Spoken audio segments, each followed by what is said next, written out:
आज का ये वीडियो आपके लिए काफी ज्यादा इंपॉर्टेंट होने वाला है, क्योंकि आपदा से जितने भी प्रश्न आपके परीक्षा में पूछे जाते हैं वे सभी प्रश्न आज की मात्र एक वीडियो में आपको बता देने वाले हैं। और आपको बता दें कि यह फाइनल वीडियो बन रहा है, क्योंकि आप सभी का एग्जाम अब काफी नजदीक आ गया है। टोटल ऐसे 45 ही प्रश्न है जो आपकी परीक्षा में पूछे जाते हैं। तो कौन कौन से ऐसा प्रश्न है, वह सभी प्रश्न आज हम लोग जानेंगे। अगर उसका उत्तर आपको पहले से पता होगा तो आप हमें नीचे कमेंट करके बताते रहिएगा। फटाफट लाइक कीजिए, अभी तक लाइक नहीं किए हैं तो, और चैनल पे पहली बार है ना तो जल्दी से सब्सक्राइब कर लीजिए, क्योंकि जब तक आप चैनल को सब्सक्राइब नहीं करेंगे आपको आगे से कोई भी कमाल की वीडियो नहीं मिल पाएगी। आइए देखते हैं कि पहला प्रश्न क्या कह रहा है और जवाब देने का प्रयास कीजिएगा अगर आपको प्रश्न का उत्तर पता होगा तो। देखिए प्रश्न कह रहा है कि सुनामी का प्रमुख कारण क्या होता है। जो सुनामी होता है ना उसका प्रमुख जो कारण होता है वह क्या होता है, तो आप सभी जानते हैं सुनामी का जो प्रमुख कारण होता है वह क्या होता है कि समुद्र में भूकंप का आना, यानी कि ऑप्शन जो हो जाएगा वह ए नंबर आपका क्या हो जाएगा, बिल्कुल करेक्ट उत्तर हो जाएगा। तो अगर आपकी परीक्षा में आता है कि सुनामी का प्रमुख कारण क्या है तो आपको टिक करना है कि समुद्र में भूकंप का आना जो होता है वो सुनामी का कारण होता है। अगले प्रश्न की बात करते हैं तो देखिए अगला प्रश्न बहुत ही शानदार प्रश्न है और प्रश्न कह रहा है कि भूकंप किस प्रकार की आपदा है। देखिए भूकंप की बात करते हैं तो भूकंप एक प्रकार की प्राकृतिक आपदा है, यानी कि ऑप्शन सी हो जाएगा। देखिए प्राकृतिक आपदा वे आपदा होती है जो मानव के द्वारा घटित नहीं की गई होती है ना, अपने आप आती है, यानी कि प्रकृति के द्वारा जो होती है उसे हम लोग प्राकृतिक आपदा कहते हैं। तो भूकंप एक प्रकार की क्या है, यह प्राकृतिक आपदा है। अगले प्रश्न की बात करते हैं तो अगला प्रश्न हम सभी क्या कह रहा है कि भोपाल गैस त्रासदी किस प्रकार की आपदा थी। भोपाल गैस त्रासदी जो थी वो किस प्रकार की आपदा थी, तो वह एक वायुमंडलीय आपदा थी, है ना। तो इसका आंसर क्या हो जाएगा, आपका ऑप्शन जो हो जाएगा वह सी नंबर हो जाएगा। तो आपको एकदम याद करते जाना है। अगला देखिए बहुत ही बढ़िया प्रश्न है। हमेशा जो है ना ये क्वेश्चन पूछा जाता है कि भूकंप मापन किसके द्वारा होता है। भूकंप का मापन जो होता है किसके द्वारा होता है, तो आप सभी को पता है कि रिक्टर स्केल के द्वारा होता है, यानी कि ऑप्शन जो हो जाएगा क्या हो जाएगा, सी नंबर हो जाएगा। किसके द्वारा होता है, रिक्टर स्केल के द्वारा होता है, यानी कि ऑप्शन हो जाएगा सी नंबर। अगला जो प्रश्न है बहुत ही बढ़िया प्रश्न है, कह रहा है कि इनमें से कौन जो प्राकृतिक आपदा नहीं है। प्राकृतिक आपदा नहीं है कहने का मतलब हो गया कि वो मानव जनित आपदा होनी चाहिए, यानी कि मानव के द्वारा घटित की गई होनी चाहिए, यानी कि ऑप्शन क्या हो जाएगा, सी नंबर आपका हो जाएगा। कि जो आपका यहाँ पे प्राकृतिक आपदा नहीं है वह आतंकवाद है। तो आतंकवाद जो है आपकी प्राकृतिक आपदा नहीं है, यानी कि ऑप्शन क्या हो जाएगा, सी नंबर हो जाएगा। अगले प्रश्न की बात करते हैं। देखिए अगला प्रश्न हम सभी क्या कह रहा है कि बिहार में भूकंप कब आया था। बिहार में जो भूकंप था वो कब आया था, तो 1934 में आया था, यानी कि ऑप्शन जो दिया गया है ए नंबर आपका बिल्कुल क्या हो जाएगा, करेक्ट उत्तर हो जाएगा कि 1934 में आया हुआ था। अगले प्रश्न की बात करते हैं, बहुत ही शानदार प्रश्न कर है कि कृषि सुखाड़ होता है। कृषि का जो सुखाड़ होता है वह कब होता है, कृषि सुखाड़। तो कृषि सुखाड़ जो होता है वह कैसे होता है, जल के अभाव में हो जाता है, यानी कि ऑप्शन जो हो जाएगा वह क्या हो जाएगा, ऑप्शन आपका ए नंबर बिल्कुल जो होगा वह करेक्ट उत्तर हो जाएगा। अगले प्रश्न की हम बात करते हैं तो देखिए अगला प्रश्न कह रहा है कि बिहार का कौन सा क्षेत्र जो है बाढ़ ग्रसित क्षेत्र होता है। बिहार का कौन सा क्षेत्र है जो बाढ़ ग्रस्त क्षेत्र होता है, तो उत्तरी बिहार है, यानी कि ऑप्शन क्या हो जाएगा, डी नंबर हो जाएगा। आपको पता है तो फटाफट कमेंट करके बता दे रही है ना।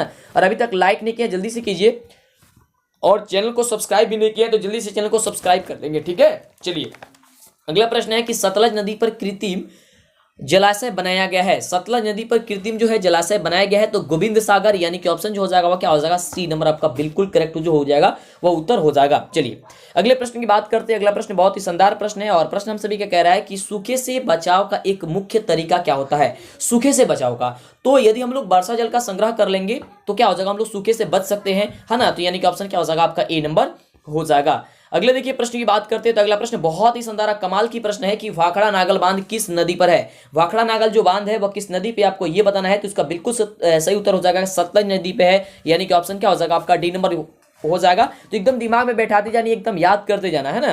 चलिए अगला प्रश्न कह रहा है कि पश्चिम बंगाल में बाढ़ की विभीषिका वाली कौन सी नदी है ना। क्वेश्चन क्या है, बहुत ही शानदार है कि पश्चिम बंगाल में बाढ़ की विभीषिका वाली कौन सी नदी है, तो वो दामोदर है, यानी कि ऑप्शन जो हो जाएगा वो ए नंबर आपका बिल्कुल क्या हो जाएगा, करेक्ट उत्तर हो जाएगा। अगला नंबर प्रश्न देखिए बहुत ही बढ़िया प्रश्न कह रहा है कि आपदा प्रबंधन का प्रमुख जो घटक होता है वह प्रमुख घटक कौन होता है। आपदा प्रबंधन का प्रमुख घटक, ऑप्शन कह रहा है कि स्थानीय प्रशासन, स्वयंसेवी संगठन, गांव मोहल्ले के लोग और ये सभी। तो ये देखिए ये सभी हो जाएगा, यानी कि ऑप्शन क्या हो जाएगा आपका ऑप्शन डी नंबर हो जाएगा। तो एकदम याद करते चले जाना है। अगला देखिए अगला बहुत ही बढ़िया प्रश्न है और प्रश्न कह रहा है हम सभी का कि दक्षिण पूर्वी एशिया के देशों में 26 दिसंबर 2004 की कौन सी आपदा आया था। आपको ये बताना है कौन सी आपदा जो है आया था, आपको ये बताना है। तो सुनामी आया था, यानी कि ऑप्शन क्या हो जाएगा आपका सी नंबर बिल्कुल करेक्ट उत्तर हो जाएगा। तो एकदम याद करते जाना है ना, क्या आया था, सुनामी आया था, ऑप्शन हो जाएगा सी नंबर।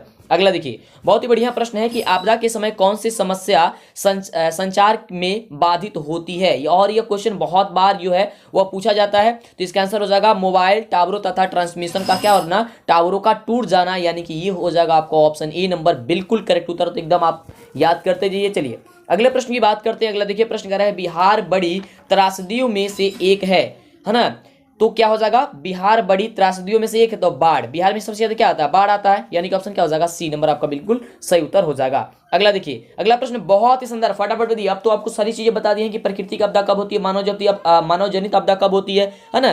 तो बाढ़ कौन सी आपदा है, प्राकृतिक आपदा, मानव जनित, सामान्य आपदा, या फिर इनमें से कोई। फटाफट दिए, बाढ़ जो है वो कौन सी आपदा है, आपको ये बताना है बिल्कुल। तो बाढ़ जो है एक प्रकार की क्या है, प्राकृतिक आपदा है, यानी कि ऑप्शन क्या हो जाएगा आपका ये नंबर हो जाएगा एकदम। चलिए बहुत बढ़िया, मजा आ रहा है, फटाफट से लाइक कीजिए तो जल्दी से बिल्कुल। अगला देखिए प्रश्न कह रहा है कि निम्नलिखित में से किस नदी को बिहार का शोक कहा जाता है, वो कौन सी नदी है जिसे बिहार का शोक कहा जाता है। और सभी जानते हैं कि कोसी नदी को कहा जाता है, यानी कि ऑप्शन क्या हो जाएगा, सी नंबर हो जाएगा।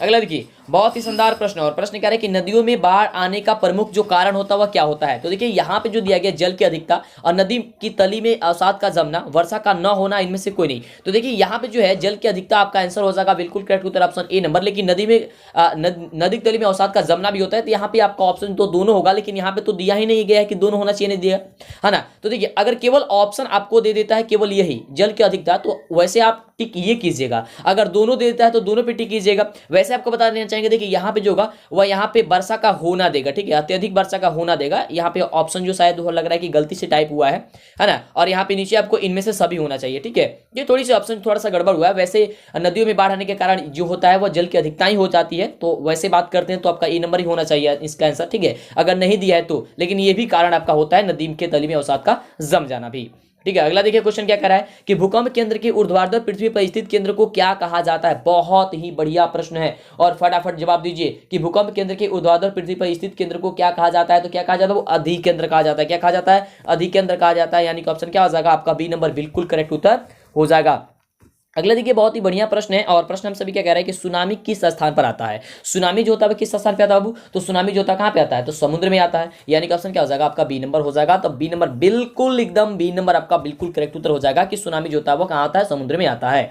अगला देखिए बहुत ही शानदार प्रश्न कह रहे हैं कि भूपटल के नीचे का वह स्थान जहां भूकंप का जन्म होता है वह जो है वह क्या कहलाता है, आपको ये बताना है कि भूपटल के नीचे का वह स्थल जहां भूकंप का जन्म होता है वह क्या कहलाता है, तो वह अधिकेंद्र कहलाता है, यानी कि ऑप्शन क्या हो जाएगा आपका। देखिए यहाँ पे अधिकेंद्र कहा दिया है, तो बिल्कुल आपका ऑप्शन क्या दिया है, बी नंबर में दिया गया है, तो बी नंबर इसका क्या हो जाएगा बिल्कुल करेक्ट उत्तर हो जाएगा। अगला देखिए बहुत ही बढ़िया प्रश्न कह रहा है कि सबसे खतरनाक तरंग कौन सी तरंगे होती है। सबसे खतरनाक तरंग की बात करते हैं तो एल तरंग होती है, यानी कि ऑप्शन क्या हो जाना चाहिए आपका, ऑप्शन हो जाना चाहिए सी नंबर। अगला देखिए बहुत ही शानदार है, फटाफट करेंगे क्योंकि समय आपके पास काफी कम है। अगला प्रश्न है कि निम्नलिखित में से सुनामी का मुख्य कारण जो होता है वह क्या होता है। सुनामी का मुख्य जो कारण होता है निम्नलिखित में से वह क्या होता है, तो आप सभी को पता है समुद्र कंपन। समुद्र का कंपन जो होता है वो सुनामी का मुख्य कारण होता है, यानी कि ऑप्शन क्या हो जाएगा आपका ए नंबर हो जाएगा।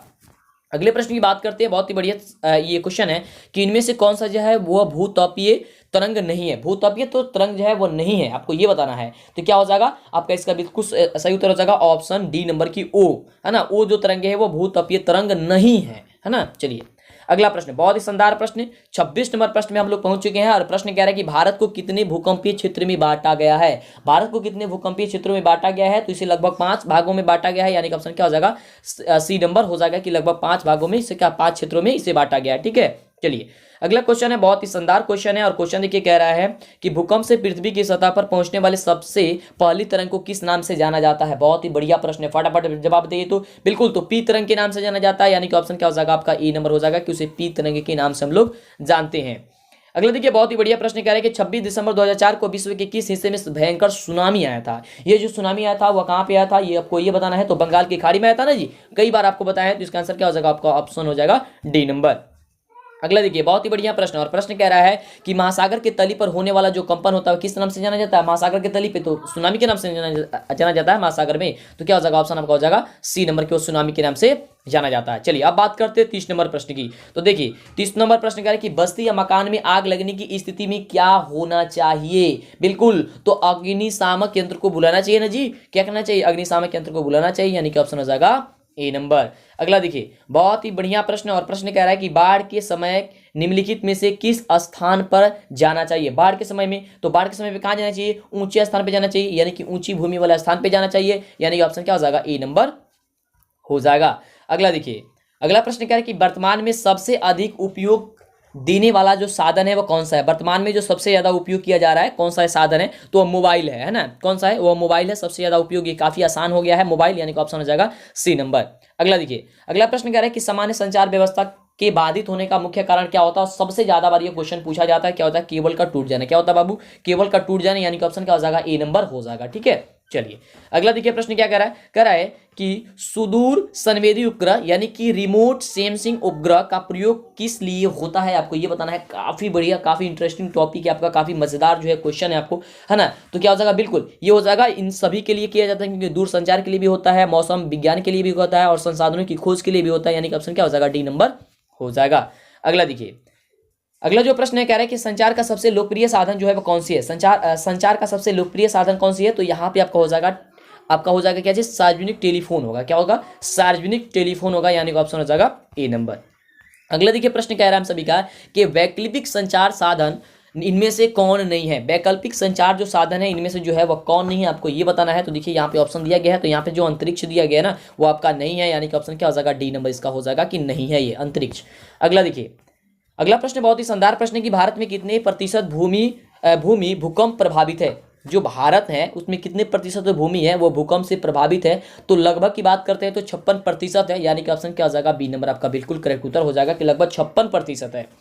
अगले प्रश्न की बात करते हैं तो बहुत ही बढ़िया प्रश्न, काफी शानदार प्रश्न कह रहा है कि निम्नलिखित में से कौन प्राकृतिक आपदा है। निम्नलिखित में से कौन प्राकृतिक आपदा है ना, तो कौन है बाबू प्राकृतिक आपदा, बिल्कुल। तो आपका ऑप्शन क्या हो जाएगा, यहाँ पे देखिए कह रहा है कि आग का लगना, बम विस्फोट, भूकंप या रासायनिक दुर्घटना। तो यहाँ पे क्या है, निम्नलिखित में से कौन जो प्राकृतिक आपदा है, तो प्राकृतिक आपदा क्या है आपका, भूकंप है, यानी कि ऑप्शन क्या हो जाएगा आपका सी नंबर हो जाएगा। चलिए अगला देखिए, प्रश्न कह रहा है कि भू संकलन वाले क्षेत्रों में ढलान पर मकानों का निर्माण क्या है ना, उचित है, अनुचित है, लाभकारी है या फिर उपयोगी है। फटाफट बताइए तो कि भू संकलन वाले क्षेत्र में ढलान पर मकानों का निर्माण कैसी है, तो वह क्या है, वह लाभकारी है, यानी कि ऑप्शन जो होना चाहिए वो क्या हो जाएगा आपका ऑप्शन सी नंबर हो जाएगा। अगला देखिए, अगला प्रश्न कह रहा है कि रिंग बांध किसके लिए उपयोगी होता है। रिंग बांध जो होता है वह किसके लिए उपयोगी होता है, आपको ये बताना है। तो इसका बिल्कुल सही उत्तर हो जाएगा किसके लिए, बाढ़ के लिए होता है ना, इसके लिए इसका क्या हो जाएगा, ऑप्शन हो जाएगा सी नंबर। ठीक है, रिंग बांध। अगला देखिए, अगला प्रश्न हम सभी क्या कह रहा है, 41 नंबर प्रश्न में पहुंच चुके हैं। फटाफट अभी तक लाइक और सब्सक्राइब नहीं किया चैनल को तो जल्दी से कर लीजिए, सोचिए मत, फटाफट कीजिए, नहीं तो आगे से वीडियो नहीं मिल पाएगी। अगला प्रश्न देखिए कह रहा है कि निम्न में से कौन मानव जनित आपदा है। इसमें से कौन जो है मानव जनित आपदा है, सांप्रदायिक दंगे, आतंकवाद, महामारी या इनमें से सभी। मानव जनित, तो मानव जनित इसमें से क्या है, तो सभी है, क्योंकि सांप्रदायिक दंगे भी है, आतंकवाद भी है, महामारी भी है, तो क्या हो जाएगा, इनमें से सभी हो जाएगा। अगला देखिए, प्रश्न कह रहा है हम सभी का कि भूकंप संभावित क्षेत्रों में भवनों की आकृति जो होनी चाहिए वह कैसी होनी चाहिए। भवनों की जो आकृति होनी चाहिए किस प्रकार से होनी चाहिए बाबू, बहुत ही शानदार प्रश्न है, तो वह आयताकार होनी चाहिए, यानी कि ऑप्शन क्या हो जाएगा, डी नंबर हो जाएगा। बहुत बार ये क्वेश्चन पूछा जाता है ना। चलिए अगले प्रश्न की बात करते हैं, कह रहा है कि सोनामीटर द्वारा समुद्र तल में क्या मापते हैं हम लोग, क्या मापते हैं उसे, बाढ़ मापते हैं, सूखा मापते हैं, चक्रवात मापते हैं या फिर सुनामी मापते हैं। तो जब यहाँ पे बोल ही दिया है कि सोनामीटर समुद्र तल में, तो समुद्र तल में हम लोग को जब जानते हैं कि हाँ सुनामी आता है तो सुनामी ना होगा। तो यहाँ पे देखिए अगला प्रश्न कह रहा है कि आपदा प्रबंधन, यहाँ पे जो है ना आपदा होगा, क्या होगा, आपदा प्रबंधन किसे कहते हैं, आपदा प्रबंधन किसे कहते हैं, तो प्राकृतिक आपदाओं के दुष्प्रभाव को कम करने का उपाय किए जाना। ठीक है, आपदा प्रबंधन उसे हम लोग कहते हैं, यानी कि जो प्राकृतिक आपदा है उसके दुष्प्रभाव को क्या कर देना, कम कर देना, ये आपदा प्रबंधन कहलाते हैं। इसे हम लोग क्या कहते हैं, प्रबंधन कहते हैं, आपदा प्रबंधन कहते हैं। ऑप्शन हो जाएगा सी नंबर। अगला देखिए, अगला जो प्रश्न है हम सभी का अंतिम प्रश्न, लास्ट प्रश्न कह रहा है कि बाढ़ क्या होता है। बहुत ही शानदार प्रश्न है, बाढ़ क्या है, प्राकृतिक, मानव जनित, सामान्य आपदा, इनमें से कोई नहीं, तो बाढ़ क्या है, प्राकृतिक आपदा है। आपने कितने प्रश्न का जवाब दिया है, बिल्कुल इसका सही उत्तर हो जाएगा ऑप्शन ए नंबर। आप हमें बताइए कि आपने आपदा का पूरा एकदम निचोड़ अपने पढ़ लिया, पूरे एकदम निचोड़ गए, तो निचोड़ था आप 45 प्रश्न अगर आप याद कर लेते हैं, समझिए आपसे एक भी क्वेश्चन आपको आपदा से नहीं छूटेगा। तो कैसा लगा ये वीडियो, फटाफट नीचे कमेंट करके बताइए। जल्दी से अपने दोस्तों में भी शेयर कर दीजिए ताकि उनको भी नॉलेज हो, या जितना भी वीडियो इस चैनल पे नहीं देखे हैं सारे वीडियो देखिए। और हाँ, अभी तक इस वीडियो पे जो 5 मॉडल सेट आपको अपलोड किया गया है तो उन सभी मॉडल सेट को जरूर देखिएगा, बिना मॉडल सेट देखिए एग्जाम देने न जाइएगा, क्योंकि काफी परेशानी हो जाएगी आपको। ठीक है, फिर मिलते हैं आपसे नेक्स्ट वीडियो में इसी तरह की कमाल की वीडियो के साथ।